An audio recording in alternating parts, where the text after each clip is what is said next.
J'étais concessionnaire automobile. Un jour, le secrétaire départemental me téléphone et puis il me dit « Vous savez, il va y avoir les élections pour les conseillers prud'homaux.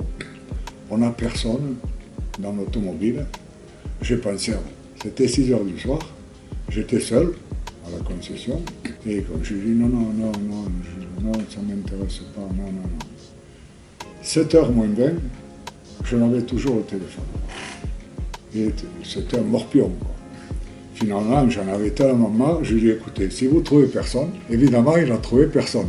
Je me suis retrouvé conseiller prud'homme, suppléant. Parce qu'à l'époque, il y avait, dans la section commerce, 10 titulaires, 10 suppléants. Je suis allé aux formations, comme un bon conseiller futur. Et puis un jour, on m'a dit, maintenant, si tu veux siéger au conseil des prud'hommes, il faut payer la cotisation au MEDEF. Et c'est comme ça que j'ai atterri au MEDEF.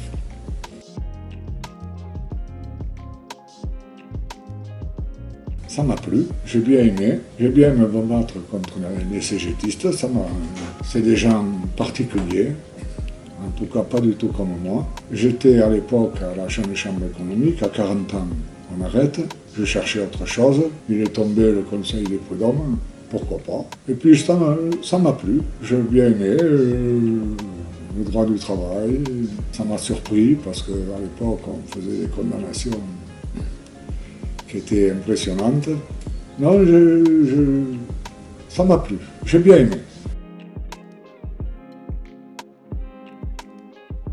Alors moi je suis président de la section commerce. Il y a 5 sections. Commerce qui a le plus à faire, activités diverses qui a 2 fois moins d'affaires que le commerce, industrie qui a 2 fois moins d'affaires que l'activité diverse, encadrement et agricole.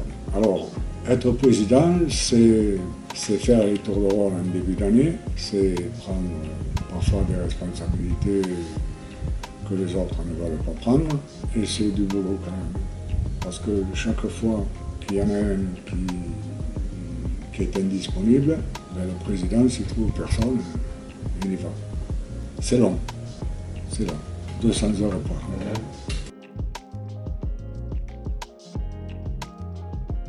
C'est énorme. D'abord, on connaît le droit du travail. Pour un chef d'entreprise, ça peut être utile. Deuxièmement, on voit comment réagissent les salariés syndiqués. Ça peut être utile aussi dans son entreprise.